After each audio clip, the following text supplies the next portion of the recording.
No. Okay, got it. Okay, point of the screen. Can you see my screen, for guys? Yes, sir. Yes, Okay, sir. perfect. All right. Okay. So let me very quickly go back to the PPT. Okay. I just wanted to show a couple of things that. Okay. So this is Edgar Allan Poe. Like I said, he looks very sad. Poor thing. He is sad because his life is sad. Okay. The second picture is that's how, again, I took it from Google for sure, but that's how the House of Usher is kind of sort of like portrayed in the short story. Okay. It's like a really old home.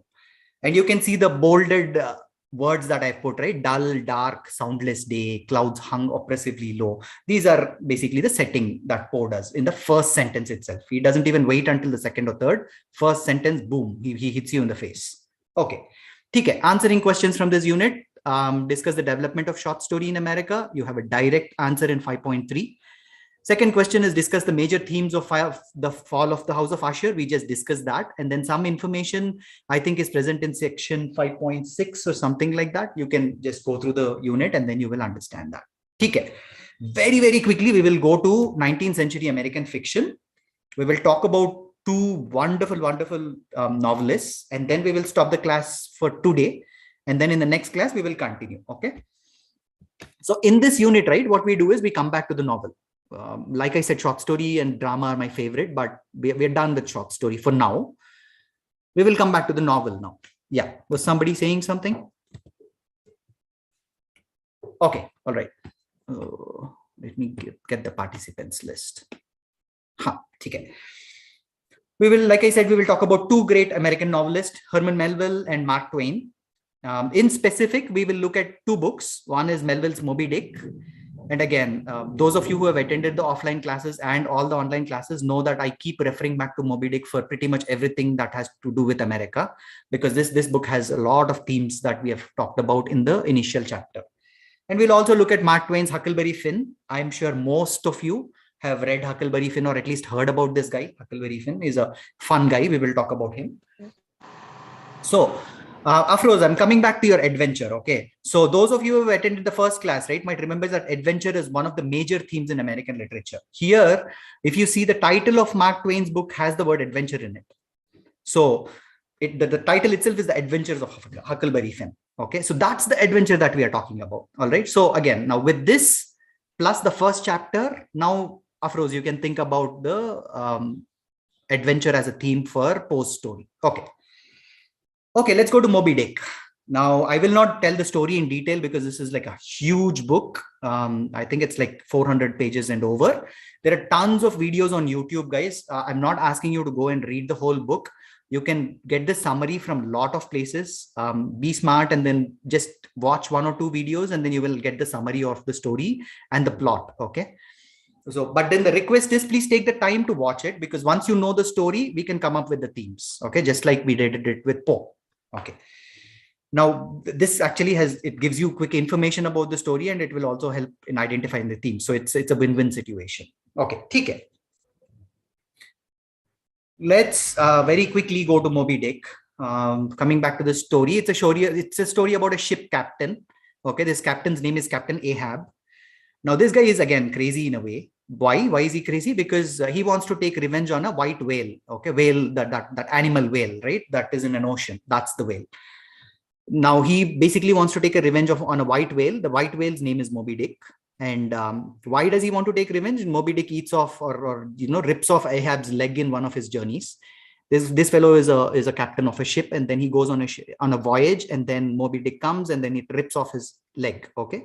Now Ahab is super angry. He says, I will kill Moby Dick. Okay. So that's why he wants to take revenge. The whole story is narrated by a character named Ishmael. Okay. This story is one of the most famous starting lines. Okay. I think the first line of the story says, call me Ishmael or something of that sort. It's one of the most famous startings. So anyway, the narrator is Ishmael, and this Ishmael is the only person who has survived. Okay, this whole ordeal of going behind. Hold on, somebody is doing something on the chat. Moby Dick is based on a real albino whale named Mochedek. Okay, good. If you want some tidbits about what we are talking, you can look at the chat. Ayesha is giving some information. But anyway, going back to the story, the whole story is narrated by this character named Ishmael. So Ahab Ishmael, and then a lot of other people from different races across the world. Okay, there is detailed description of every character in the book. All these people go on a voyage on a ship. The ship's name is Pickward. They get onto the ship and then they go. Okay. Now, if Ahab says, chalo white whale ko marte hai, nobody will come with him, right? So basically, the goal of the voyage is not to kill this whale, but then it is to get whale oil, which is actually used in other industrial purposes. They will go get the whale oil. That is the superficial, goal of it. But Ahab, this guy has different plans. Okay, our guy is a little crazy, so he goes and then he says he wants to take the revenge. Okay, okay. Rest of the story actually revolves around the adventures and the ship crew, what they go through, and then they ultimately find this whale, and then people will die. And then in the end, what happens is Moby Dick kills Ahab. Okay, it's stupid to for Ahab to think that he will go against a white whale in his territory in the ocean and then kill him. Okay, what happens is ulta will happen, and then Moby Dick actually kills Ahab. Okay, Ishmael somehow survives. This poor thing, he's the only person who is surviving, and then he comes back, and then he is the one who narrates the story. Okay, now this is the story. Obviously, the first thing that will come out as a theme is revenge, right? Why? Because Ahab is stupid enough to go behind a whale. But that is not what I'm really interested in. You have listened to the story. Tell me another theme, another theme that's coming to you. It's there on your screen actually. But then if you list one of those, then you'll have to explain. Man versus nature. Acha, good. Okay. Now, can you explain? Afroz, is it? Yes, sir. Okay, Afroz. What do you mean by man versus nature? Captain Ahab is going on revenge with the whale. Mm-hmm. That's it. That's I think it's not unnatural like that. It's not unnatural. Okay. So you're calling the whale nature, right? Yes, sir. Yes, sir. But then, okay, I will just kind of give you an idea of elaborate your idea a little bit. But the ocean is also nature, right? So it can be, Ahab versus the ocean. Now, this is not one ocean. If you actually read Moby Dick, right, he says all the oceans of the world. That's what he terms. I'm quoting from the book actually. He says all the oceans of the world. So there is this huge amount of water, and then it's Ahab and his ship versus huge amount of water. So you can also think of man versus nature in that way. Okay. Yeah, good. Very good. Okay. Another theme is limits of knowledge. Why did I put limits of knowledge here? Because it's a little philosophical, because neither nature nor human life can be understood perfectly, right? You don't know what will happen in nature. You don't know what will happen in human life. That means we have some kind of limits of our knowledge, right? In multiple instances in the story, the crew members of the ship wonder about their fate. Okay, they will be two people will be talking. I mean, for example, in one of the scenes, two ship crew will be talking, and then they will be like, "Kal kya hoga?" I mean, will we be there or not? Will we get killed or whatever, right? Okay, that is limited knowledge, but then that doesn't stop them from like Meghana is saying, that doesn't stop them from talking about fate versus free will, right? You know that you don't have that much knowledge on nature or human life, but is that stopping you from talking about fate versus free will? No. They are still talking about fate. They are still talking about free will. They're still talking about, chalo, isko Ahab ko maro goli, we'll go out. Okay, they're still making plans. They're still making plans of killing that white whale and everything. So fate versus will, Meghna is right. That is one of the themes. Oh, I'm sorry. I clicked on something and something came up. Okay. Somebody is saying stupidity, madness. Okay. Okay. Yeah. Stupidity is fine when we are talking, but don't put that in your answer. Okay. Because that's, while talking, yes, you're right. Stupidity is one of the things. Madness, yeah, I will agree. Put that in your answer. Madness or whatever. Meghna says, okay, Nagalakshmi says the mere idea of fighting a whale is madness for sure. Very good. Yes, I agree with you. Man versus nature, Aisha. Yes. Okay, good. And then one very Venture, sir. Somebody. Male companionship also. Male companion. Oh, you're not going to let go of male companionship. Huh? Okay, yeah, good. No, there is no woman in that story, sir. Okay, exactly. Very good. Very good. Now, no woman being there doesn't automatically mean there is male companionship, right? So You're right. Actually, you're right. Male companionship is one of the themes, but it is not because there is no woman. Okay, it is because, let me take an example and then explain. Okay, this guy Ishmael, right, who is the narrator, he has this friend, very unlikely friend called Queequeg. Okay, that's one of the characters. This Queequeg guy is not a white guy. He is he's actually from an island from somewhere in the south of Pacific or somewhere. He's a cannibal. Actually, cannibal is somebody who eats human flesh. Okay, so he's a cannibal. He's from some kind of island tribe or something, where you go and then fight with some other tribe, and then you cook the people who you have killed, and then you eat them. Okay, so there is very unlikely friendship between Ishmael and Queequeg. Okay, initially what he says is Ishmael doesn't like this guy, but then he soon forms a friendship because of Queequeg's loyalty and affection. Queequeg kind of is very loyal to Ishmael and then is very affectionate towards him. So I agree with you. There is male companionship listed, there is friendship listed, but my point is, it is not because there is no, it's a very good observation. There are no women characters in Moby Dick. That's good. But I am saying friendship, male companionship or male friendship is not because there is no female on the ship, but it is more because of the loyalty and affection that Queequeg shows. Okay, good, very good observation. Okay.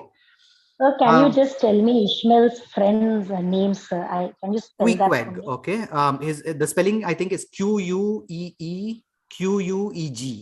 I'm not sure. Just Google it and then it'll autocorrect. Okay. I'm sure. Thank you, sir. Okay. I think it's Queequeg. I think that's the name. Okay, sir. Thank you. Yeah. So they form this unlikely friendship, right? That's why I'm saying the friendship is okay. I'm sorry, guys. I am unable to. Okay, Queequeg. Yeah, it's there in the chat box. Merlin Nagalakshmi has sent it to you. Yes, Okay. thank you. One other theme that somebody already mentioned is revenge, right? Revenge is one other theme because this fellow goes out in his madness to get the revenge. And another theme is death. Okay, there are a lot of deaths in this Moby Dick. Okay, and like I said, pretty much everybody dies except for Ishmael. So death is another theme.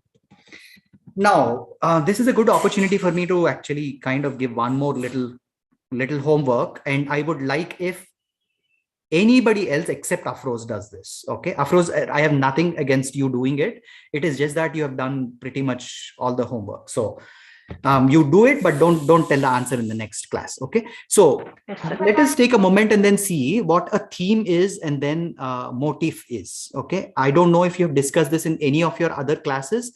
I don't remember discussing it in the offline classes, but try find out. Okay, you don't have to answer it now. Don't answer it now. Just go back in this 1 week, right? Just see what is a theme, what is a motif, and what is the difference between those. In the next class, we will discuss about, what is a theme and what is motif, and then we will have a discussion. We'll all learn together. All right. Okay. Take that as homework for this week. Okay, we will talk about Mark Twain and then we will stop the class because I know I will have to give you at least 5 minutes of break to stretch yourself and get a glass of water or something. But okay, Mark Twain, again, very famous author, very famous book called Adventures of Huckleberry Finn. Again, I won't go into the whole story because this novel is longish, like with over like 350 pages or something. Yeah, and it contains like 43 or 44 chapters. So it is a big book. Okay. But it is also considered a sequel to another book. There was another earlier novel called The Adventures of Tom Sawyer. You probably heard that in your childhood or some English class or something. Oh, sorry. Okay, I'll have to get this off. Oops. Okay, yeah, I'm back. Adventures of Tom Sawyer. This thing is a sequel to that particular book. All right. What is this book all about? It's about this little guy called Huckleberry Finn. Starts with, Huckleberry Finn is taken into the home of a widow. Her name is Widow Douglas and her sister, Miss Watson. And then why do they take this guy in? Because Huckleberry Finn is very, mischievous kind of kid. Okay. So they take him in to try to teach him some proper manners and religion. Okay. Religion here is Christianity. Okay. So they try to teach him Christian values and ethics and everything, and religious ethics, and then also some proper manners. Okay, because this guy is super mischievous. But again, this kid is mischievous. So instead of obeying them, he sneaks out of the house at night and then joins, his friend called Tom Sawyer. And then, they kind of pretend that they are robbers and pirates. And then he's very mischievous. So right off the bat, we know that Huck Finn is not this normal kid. He doesn't listen to anybody. He is basically going against the elders. Now, one day, Huck's father, who has left him earlier, returns. This father's name is Pap Finn. Okay. And then this Pap has a history of violence. He actually is a drunkard. And then he hits, people and whatever. So Huck is actually worried that, his dad has come back and then he will start hitting him. Then he will steal the money or whatever. So Pap actually kidnaps this guy, Huck. He kidnaps his own son. He takes him to a small cabin somewhere.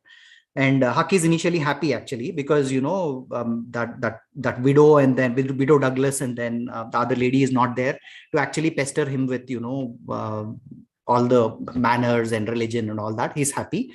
But then soon he starts hating it because this dad, Pap, starts hitting him. Okay. So he abuses him physically by hitting him. So Huck actually fakes his own murder and then escapes from his dad.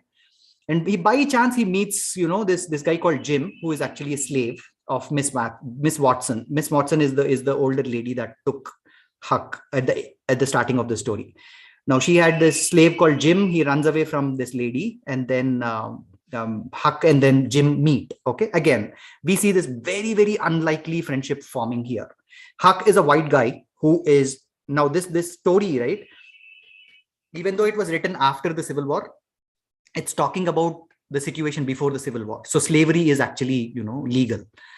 So it is very unlikely that this boy who is a white guy has formed a friendship with a slave called Jim. Okay. Anyway, the rest of the story revolves around how Huck and Jim escape getting caught. They experience troubles and then they meet Tom Sawyer. And in the end, what happens is Jim, the slave guy, right? He is released and then set free. And Huck actually starts to think about his next adventure. So even at the end of the story, Huck is still a mischievous guy. And which is what makes this the most interesting story it's called, boy stories or whatever, right?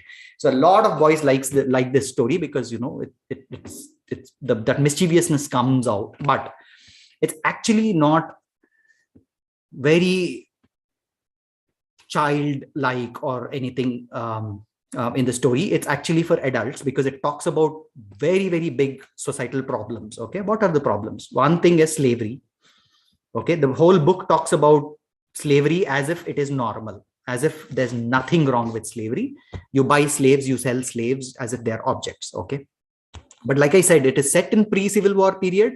So this was the regular society. Society was also like that. It's not just Huckleberry Finn, which is talking about slavery. In regular society also, it's like that. All right.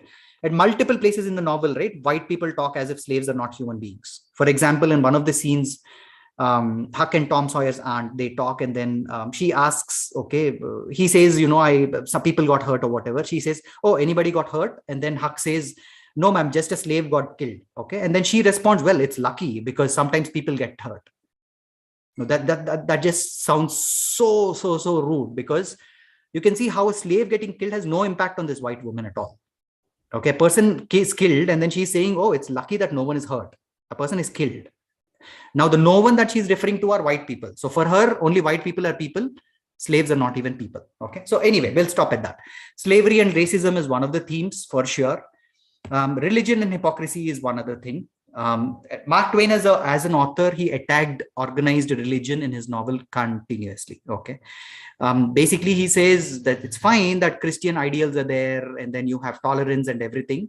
But Christian ideal says you'll have to be tolerant to people. But at the same time, there's hypocrisy involved because you are treating your slaves as non-people, non-human beings, right? So where is that tolerance going, right? So he questions that. So religion and hypocrisy come out as very big themes in this. Next one is freedom. Freedom, you can look at it in two ways. Freedom for Huck is basically being himself and not doing anything and then being the mischievous kid. Freedom for Jim is actually seeking freedom and then going back to his wife and children as a slave, right? And like I said, friendship is one of the themes for sure. Okay. It is 1:26, so I don't want to keep you much longer. I am sorry for the delay in starting the class and then not showing you the PPT, but hopefully the next time it will be better. Okay, go back. I have 2 more slides, but then we can actually do those in the next class. I'm sorry, I cannot do the recap questions because again, you need your break. But look at the recap questions. They are on my screen. Answer the questions for yourself. And then we will meet, I think, next week, next Saturday or something. Remember that there is a class on Saturday. Look at the Excel sheet that Dr. Madhuri has sent you all. It has the dates. Please look at the dates and then make sure to join the classes. All right, let's take a pause here and then continue in the next class. In the next class, we will move to 20th century American novel. We will talk about, again, 2 great novelists. Both of them won the Nobel Prize. So wonderful, wonderful books. We'll talk about William Faulkner and then his Light in August. And then we'll talk about Hemingway and The Sun Also Rises. Okay. My request is, instead of me telling you the story, right? Can I get a volunteer for one of these stories?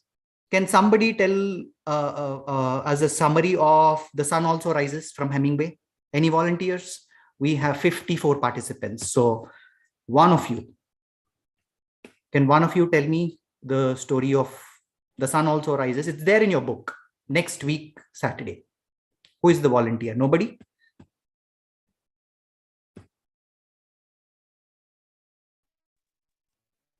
I think Manja accepted it in the chat. Lily, your voice is breaking a little bit. Did you just say that you will give the summary? Is that what you said? No, Manju in the chat, she agreed that she will. Okay, she great. will volunteer for this. Excellent. Okay, all right. Manjusha, then somebody drew a blue thing on my screen. But anyway, Manjusha, let's just meet next week and then give us a summary of The Sun Will Also Rise, and then we will take it from there. All right. All right, folks. Thanks for joining and have a good rest of the Sunday. All right. Truly a wonderful class, sir. Thank you. Thank you very much. Thank you, sir. Thank you, sir. Thanks. See you all next week. Bye. Thank you, sir. Okay, bye. Nice class, sir. Thank you. Thank you, sir.